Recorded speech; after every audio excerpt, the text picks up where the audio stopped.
자, 우리 교리 136번째 시간입니다. 우리가 지난 시간에는 성찬을 예수님이 피로 친히 세우셨다라고 하는 그런 내용 말씀드렸죠. 오늘은 같은 고린도전서 10장 16, 17절을 통해서 예수께서 친히 이제 살로 제정하신 그 성찬에 대해서 한번 살펴보도록 합니다. 우리 다 같이 한 목소리로 성경을 봉독하도록 하겠습니다. 고린도전서 10장 16절 17절입니다. 우리 같이 봉독합니다. 우리가 축복하는 바 축복의 자는 그리스도의 피에 참여함이 아니며 우리가 떼는 떡은 그리스도의 몸에 참여함이 아니냐. 떡이 하나요 많은 우리가 한 몸이니 이는 우리가 다 한 떡에 참여함이라. 아멘. 자, 우리가 지난 시간에 이제 예수님의 피에, 그리고 우리는 그 예수님의 대속의 피에 동참했다, 참여했다라고 하는 것이죠. 그래서 우리가 이제 네 번째 질문 퀴즈에는 우리가 성찬에 참여할 때 그리스도의 무엇에 참여함이 되는가라고 하는 것은 오늘은 떡에 대해서 예수님의 몸이다라고 하는 것이죠. 우리는 앞 시간에 그리스도의 피의 의미와 그 내용이 어떻게 우리로 그리스도와의 연합이 되는가를 잘 알아왔습니다. 이어서 오늘은 그리스도의 살, 다시 말하면 그 육체죠. 예수님의 살, 그러면 육체. 재밌는, 좀 우스꽝스러운 아재 개그, 이렇게, 우리가, 그러잖아요. 식당에 가서 고기를 먹을 때 그냥 고기 그러면 맛있고 그러죠. 그러면, 그런데, 돼지, 먼채, 이러면 좀 곤란하죠. 소, 죽은 먼채, 그러면 좀 곤란하죠. 그런 어떤 말의, 그, 하나의 그 단어의 선택이 그 어떤 우리의 우리에게 주는 그 느낌, 그 느낌이 참 다르게 똑같은 것을 표현할지라도 조금 그 표현이 이럴 때는 또 저럴 때는 그 엄청난 차이를 갖게 된다는 것을 알 수 있죠. 그래서 그리스도의 사례라고 하는 것은 그리스도의 사례, 그리스도의 살, 다시 말하면 육체라고 하는 거 어떤 의미인지 잘 한번 생각해 보도록 합니다. 우리는 계속하여 이런 의미를 다시 되새기면서 주님께서 사도 요한의 입을 빌려서 우리에게 깨닫게 하시고자 하셨던 그 의미와 연관 지어보기를 바랍니다. 요한복음 6장입니다. 요한복음 6장이 우리에게 굉장히 그 중요한 그 신앙의 키포인트가 되기도 합니다. 요한복음 6장은 예수님의 그 떡을 떼고 또 잔을 나누는 그런 그 성찬의 의미가 들어있는 그런 내용의 기록이죠. 그래서 요한복음 6장이 상당히 긴 57절까지 있죠. 자, 한번 쭉 읽어보도록 하겠습니다. 제가 지금 이렇게 빨갛게 강조해 놓은 것이 전부 다 예수님의 오늘 본문의 그 질문의 내용처럼 예수님의 살과 우리와의 연관을 나타내는 긴밀한 연관성이 있는 그런 말들입니다. 자, 읽어보겠습니다. 진실로 진실로 너에게 이르노니 믿는 자는 영생을 가졌나니 내가 곧 생명의 떡이로라.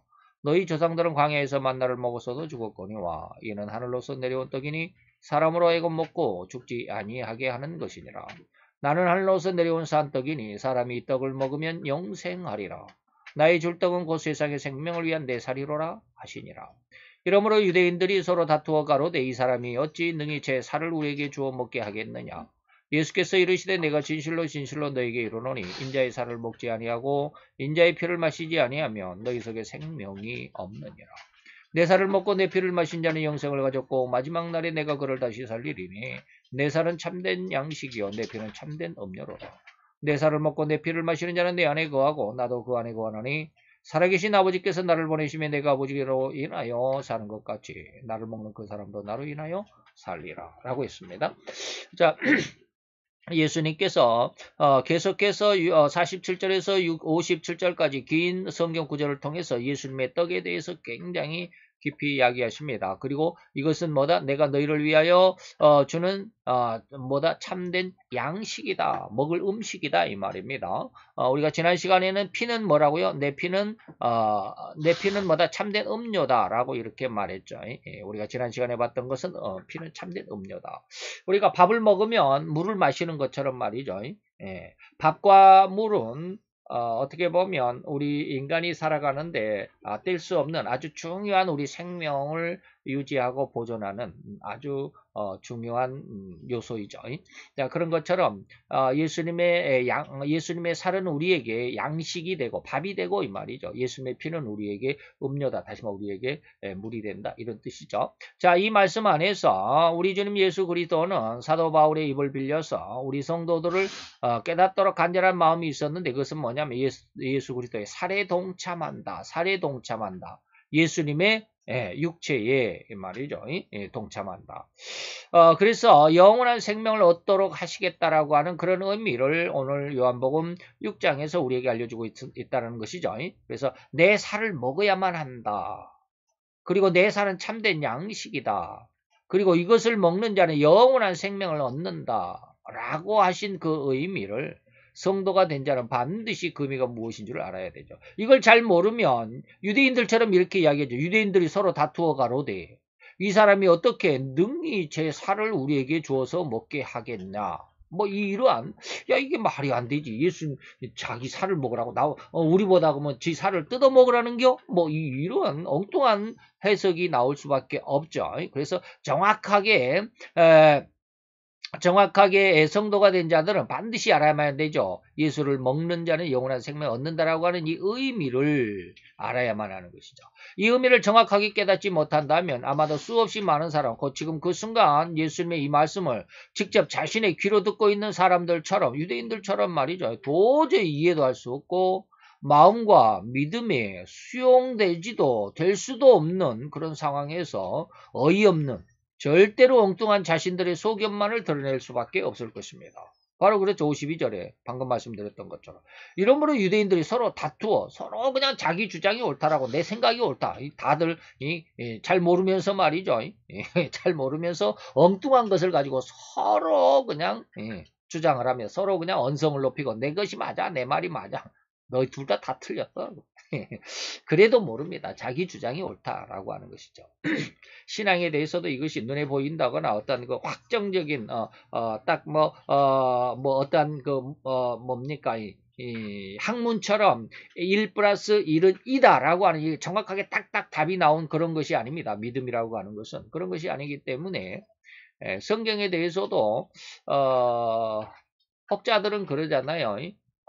눈에 거니까 안경이 되고 귀에 거면 귀걸이, 코에 거면 코걸이, 입에 거면 마스크인가? 뭐 이렇게 자기 어떤 자기 생각, 자기 어떤 사상, 자기 어떤 학식, 자기 어떤 믿음에 따라서 성경을 오해하는 경우가 너무너무 많습니다. 꼭 뭐 옛날 유대인들, 다시 말하면 사두개인들이나 바리새인들만이 그러는 것이 아니라 오늘 우리들도 역시 마찬가지죠. 알지 못하면서 자기가 옳다라고 주장하는 이런 사람들이 많습니다. 많은 게 아니라 전체가 다 그렇습니다. 인간들이 거의 전체가 다 그렇습니다. 그래서 허무하고 심히도 심각하게 안타까운 인간의 지성과 감성. 제가 지금 말씀드린 내용을 이 지성과 감성으로 뭐하다고 심히도 허무하고 심각하게 안타깝다라고 이렇게 제가 표현을 했습니다. 자, 온 세상과 온 천하 만국의 만물들, 곧 하늘에 있는 모든 것과 땅에 있는 모든 것과 그리고 땅 아래에 있는 모든 물속에 있는 것들까지 다스릴 수 있었던 능력과 지혜와 힘을 가졌던 인간들이 어찌하여 이토록 너무도 어리석은 지식으로 가장 황당한 말만을 진실이라고 쏟아내는 입술과 지성과 인성으로 타락해버렸다는 말인가. 이게 바로 이제 죄 때문에 그런 것인데 이런 모습을 깨닫는 사람이 그리고 자기 자신을 이런 모습이라고 하는 것을 들여다볼 수 있는 사람이 거의 없어요. 안타까운 뿐이죠. 창세기 1장 27절 8절에 보니까 하나님께서 우리 인간들에게 이렇게 말씀했습니다. 하나님이 자기의 형상 곧 하나님의 형상대로 사람을 창조하시되 남자와 여자를 창조하셨고 하나님이 그들에게 복을 주시며 그들에게 이르시되 생육하여 번성하여 땅에 충만하라 땅을 정복하라. 이 두 가지는 제가 이제 강조하지 않았죠. 오늘 강조될 말은 이겁니다. 바다의 고기, 땅 아래죠. 공중의 새, 땅 위죠. 그리고 하늘이죠. 공중의 새는 하늘이고 땅에 움직이는 땅 위에서 움직이는 모든 생물을 뭐하라? 다스리라 라고 이렇게 했습니다. 자, 이것이 바로 인간이 세상을 살아가는 온전한 방법입니다. 그런데 진실로 이런 것을 잃어버렸든지, 아니, 사탄에게 빼앗겼고, 사탄에게 인간 스스로가 헌납해버린 이 하나님의 3대 축복을 속히 우리는 되돌이켜 찾아와야만 하죠. 이것이 바로 믿음입니다. 그 첫걸음이 뭡니까? 그 3대 축복, 다시 말하면 이제 뭐 땅에 충만하라, 번성하여 충만하라, 땅을 정복하라, 그리고 다스리라라고 하는 이 세 가지가 3대 축복이라고 제가 늘상 말씀을 드리죠. 이 3대 축복을 되돌이킬 수 있는, 찾아올 수 있는 첫걸음이 뭡니까? 예수 그리스도의 살을 먹는 것부터입니다. 예수 그리스도의 살을 먹는 것부터다. 물론 지난 시간에는 예수 그리스도의 피를 마시는 것, 예수 그리스도의 대속의 십자가를 믿는 것. 피는 뭐다? 예수님이 우리를 위하여 이 모든 죽음과 사망과 멸망에서부터 구원하신 대속의 죽음이다. 이것을 믿는 것이 바로 포도주, 다시 말하면 예수님의 피를 마시는 것이다 라고 했습니다. 오늘은 이제 또 물만 먹어서는 안 되죠. 사람이 물만 먹어서는 절대로 건강하게 오래 살 수가 없습니다. 물론 뭐 물만 먹고 40일 동안 뭐 살았습니다. 뭐 그럴 수는 있죠. 그러나 오래 살 수는 없습니다. 사람이 물만 먹고는 살 수가 없죠. 밥을 먹어야 되잖아요. 그렇습니다. 유대인들처럼 예수님의 살을 먹는다라는 이 의미를 정확히 모를 때는 그렇게 어찌 예수의 살을 우리가 먹을 수 있는가? 우리들은 식인종이 되라는 것인가? 그렇다고 한다면 오늘날 우리들은 이 말이죠. 그러면 이미 2000년 전에 죽어 없어진, 뭐 우리는 이제 이 세상에서 없어지니까 없어진단 말을 절대로 오해하지 마시기 바랍니다. 이 지상에서는 예수님이 안 계시죠. 육신의 모습으로는 안 계시잖아요. 그래서 이미 죽어 없어진 예수의 육신을 현대에 우리는 어떻게 먹어야만 생명을 얻게 되는가?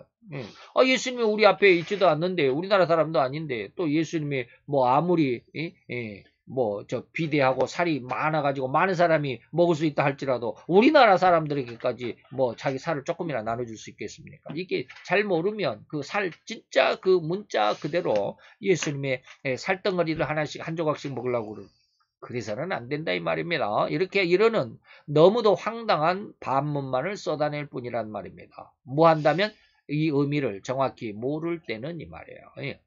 그 의미를 정확하게 진단하고 파악하고 깨닫도록 이 시간이 마련된 것임을 기억하고 함께 기뻐할 수 있는 시간이 되기를 바랍니다. 자, 그러면 예수님의 살을 먹는다는 의미를 요한복음 1장에서 찾아볼 수 있습니다.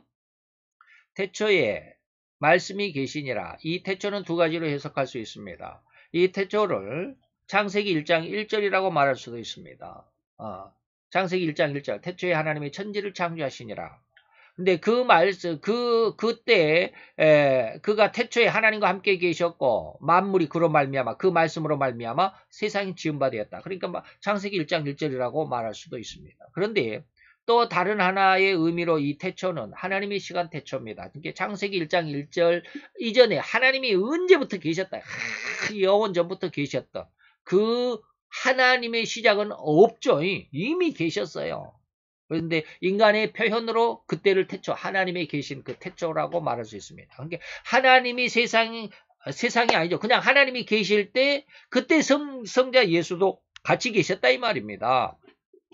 이런 두 가지 의미로 여러분들이 다 해석해도 상관이 없습니다. 근데 그 중에 하나만 말하는 것이 아니라 두 개 다 여러분들이 의미를 갖는 것이 더 좋을 것 같습니다.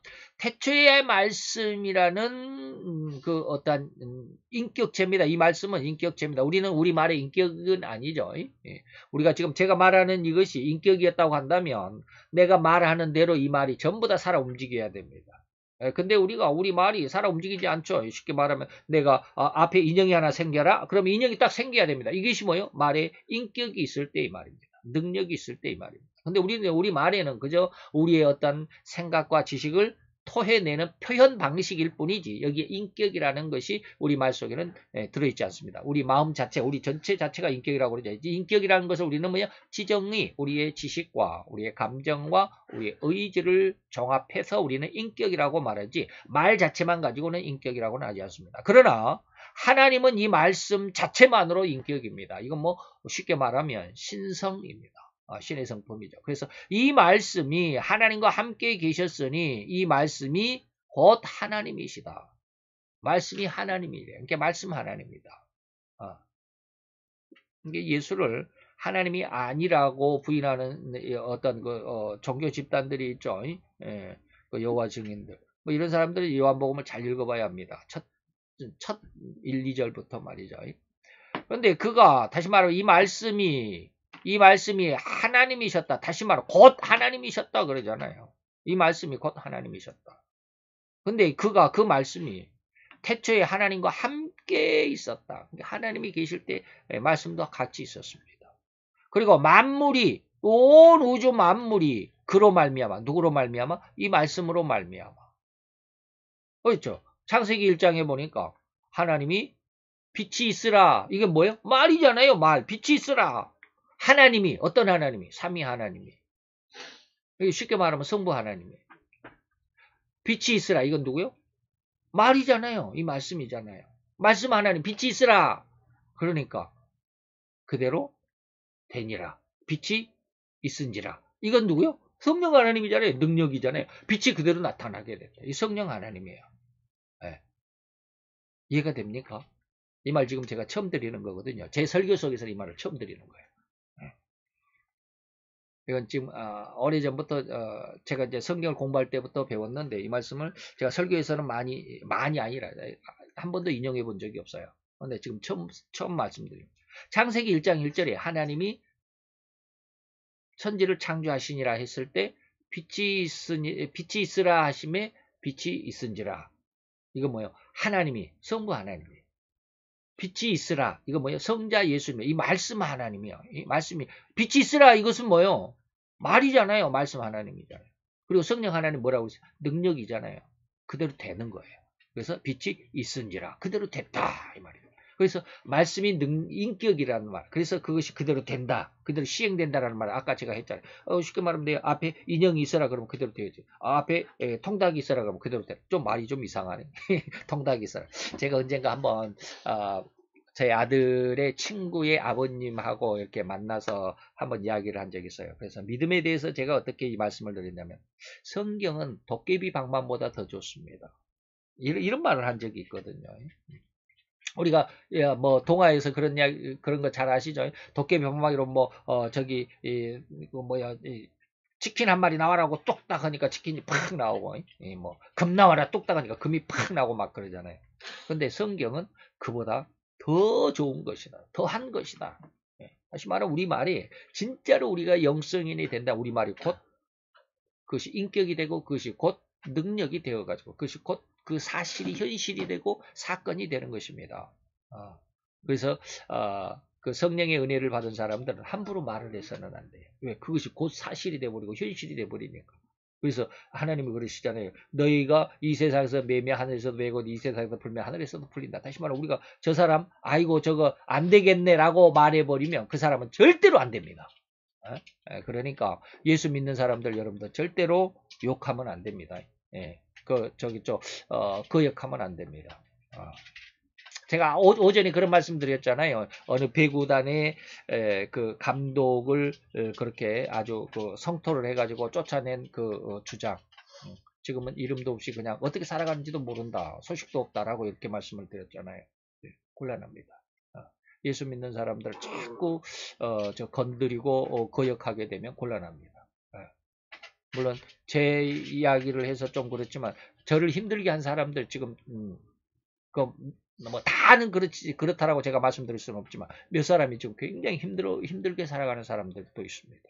심지어는 목회자들까지. 그래서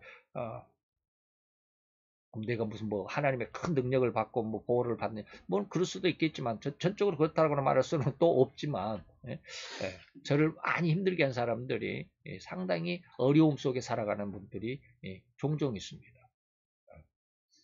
그래서 뭐 다 이야기해 드릴 수는 없지만 좌우지간 그래요. 그래서 이 말씀의 인격을 가질 수 있도록 그것이 바로 영성이라는 말을 제가 늘 하는데 그 이야기입니다.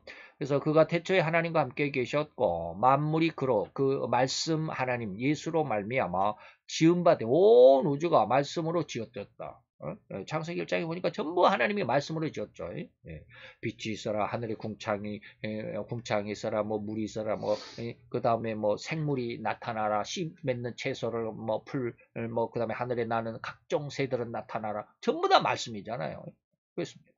지은 것이 하나도 그 말씀이 없이는 된 것이 없다. 이해가 됩니까? 그리고 그 안에, 그 말씀 안에 뭐가 있었다? 생명이 있었다. 그러니까 말이 생명이었고, 사건이야.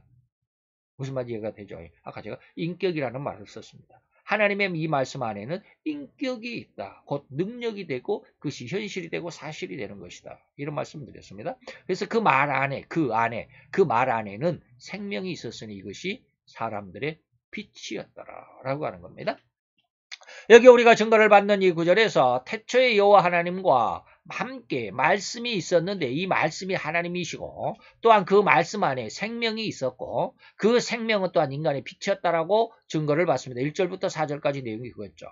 그리고 이런 인간의 생명이었던 이 말씀의 정체가 드디어 밝혀지나니 이것이 14절까지에 쭉 넘어가 보면 이 말씀이 인간의 몸뚱아리를 입었다. 육신이 되었다 이 말입니다. 그리고 우리 가운데, 우리 육신 가운데 거하심에 우리가 그 영광을 보니 아버지의 독생자, 예수는 하나님 앞에 독생자라고 그러죠. 그 독생자의 영광이 가득했고 은혜와 진리가 충만했더라. 예수님은 모르는 것이 없다 했죠.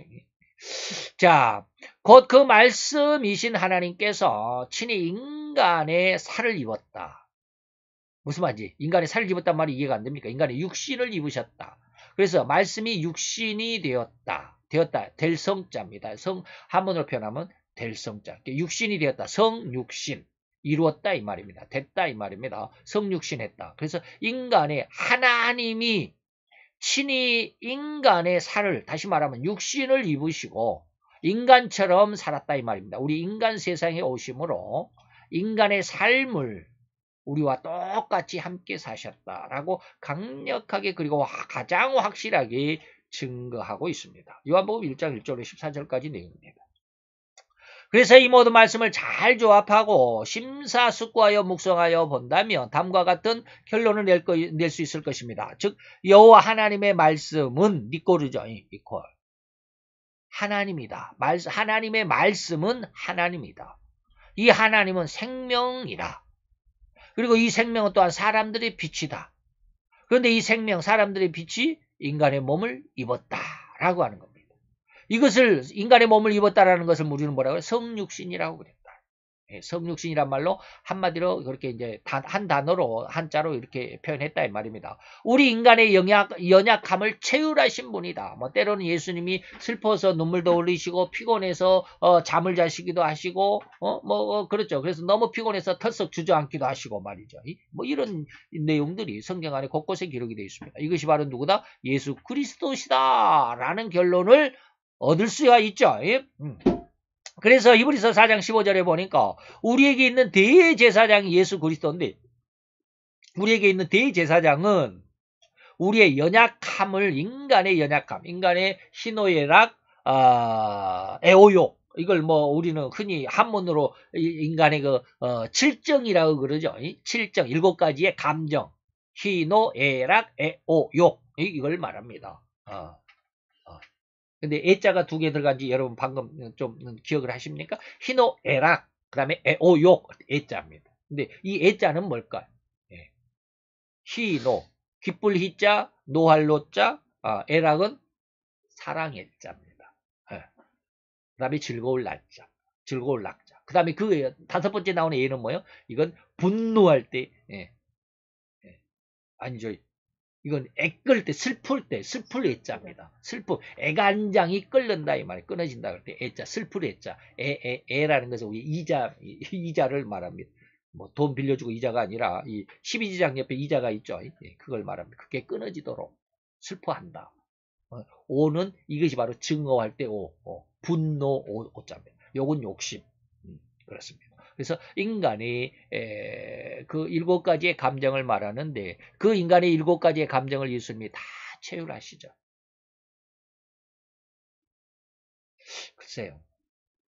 하나님이 제게 주신 은혜일까 모르겠어요. 갑자기 어제 그런 느낌을 주셨어요. 하나님이 인간의 모든 것을 체험하셨단다. 뭐 하나 체험하지 않는 것이 없다. 왜 체험했어요? 인간을 구원하기 위해서. 지금 모든 일에 우리가 한결같이 시험을 받았는데 그것은 뭐예요? 우리의 인간을 구원하기 위해서. 인간의 모든 죄값을 감당하기 위해서. 이 말이죠. 그래서 고난이 하나님의 축복인 것 같아요. 연약함을 채우라. 인간의 모든 죄에 대한 그 모든 그 결말들, 그런 것들을 체험하는 게 다윗은 시편 119편에서 하나님의 축복이다라고 이렇게 이야기하죠. 곧 예수 그리스도는 비록 하나님이셨지만 인간의 몸인 육신이고, 몸이 육신이죠. 육신이란 말, 몸이란 말을 다른 말로 하면 살이란 말입니다. 살. 우리가 이거 살덩이라고 그러죠. 살점. 이 살을 입으시고 인간이 되신 하나님이셨는데 그는 여호와 하나님의 말씀이신 하나님이셨습니다. 그래서 예수의 살을 먹는다라고 하는 의미는 여호와 하나님의 말씀을 먹는다. 다시 말하면 말씀인 성경을 말이에요. 성경이라는 의미와 직결할 수 있습니다. 고로 이는 뭐예요? 성경을 읽는 것을 예수님의 살을 먹는 거다라고 의미한다 이 말이에요. 하나님이 그렇게 의미하셨다.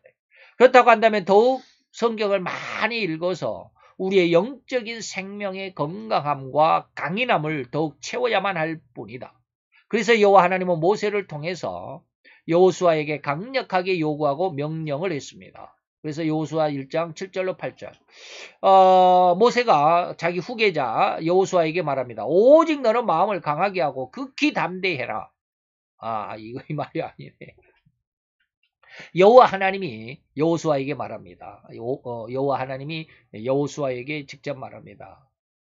너는 마음을 강하게 하고 극히 담대히 해라. 그런데 내 종 모세가 너에게 일러준 거 있잖아. 그거. 너에게 일러준 모든 율법, 너에게 가르쳐줬지. 그것을 다 지켜 행하고 좌로나 우로나 치우치지 말라. 그리하면 이 말씀대로 살면 네가 형통하게 될 것이고 또한 이 율법책을 다시 이 성경 말씀을 내 입에서 떠나지 말게 하라. 늘 중얼거리고 외우라. 그리고 주야로 그것을 묵상하라. 그 말씀을 늘 함께하고 살아라. 그 가운데 기록한 대로 다 지켜 행하라. 그리하면 내 길이 평탄하게 될 것이라 네가 형통할 것이라 라고 말합니다. 다시 말하면 성경을 읽는 것이 예수의 살을 먹는 것이라고, 이 율법책을 내 입에서 떠나지 말게 하고 주야로 그것을 묵상하고 그 가운데 기록한 대로 다 행하라. 이건 뭐예요? 이 입에서 떠나지 말게 하라 이 말. 중얼거리라. 이거 먹는 것으로 하나님이 의미하신 것입니다. 그래서 예수의 살을 먹는다라고 하는 것은 뭐예요? 성경을 우리가 늘 읽고 듣고 배우고 우리 입으로 주절거리고 뭐 이런 것입니다.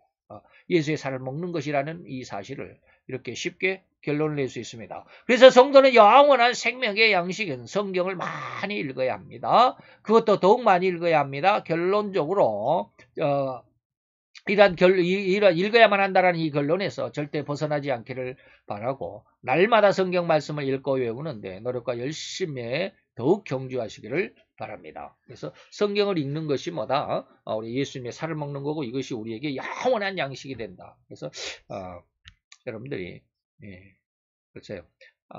더 많이 읽으면 좋은데 저희 뭐 스승 목사님 한 1만 번 정도 읽었다고 그러는데 저는 한 700번 정도 읽었어요. 한 700번 정도 읽으면 여러분들에게 성경 해석이 그냥 들어옵니다. 제가 이렇게 지금 말씀드리는 내용들이 저희 스승님한테 배운 것들 기준으로 해서 있지만 많은 것들 제가 이상한 말들을 많이 하죠. 마태복음 강의할 때 이상한 말들을 많이 합니다. 우리가 현실적으로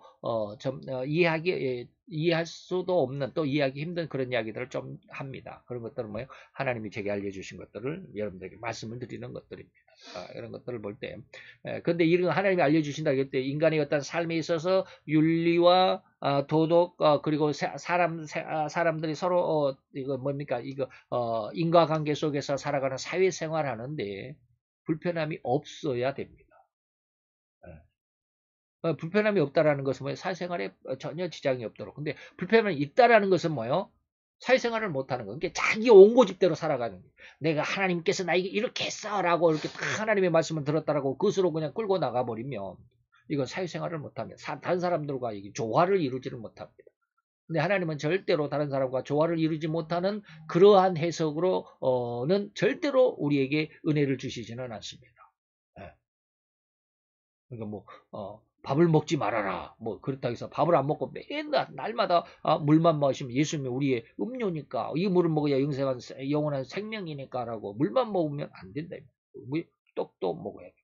우리 삶의 일반적인 모든 삶의 전체 속에서 하나님의 은혜의 말씀, 우리에게 어떤 뭐 말씀을 들려주시고 어떤 뭐 환상을 보고 이런 것들이 사회생활 하는데 아주 거기에 유익이 되고 거기에 더욱더 굳세어질 수 있는 그러한 모습으로 해석이 될 수 있어야 되는데 잘못 해석을 해버리면 사회와 정 동떨어진 자기만의 어떤 옹고집과 어떤 그 생각으로 굳어져 버리면 이거는 잘못된 은혜입니다.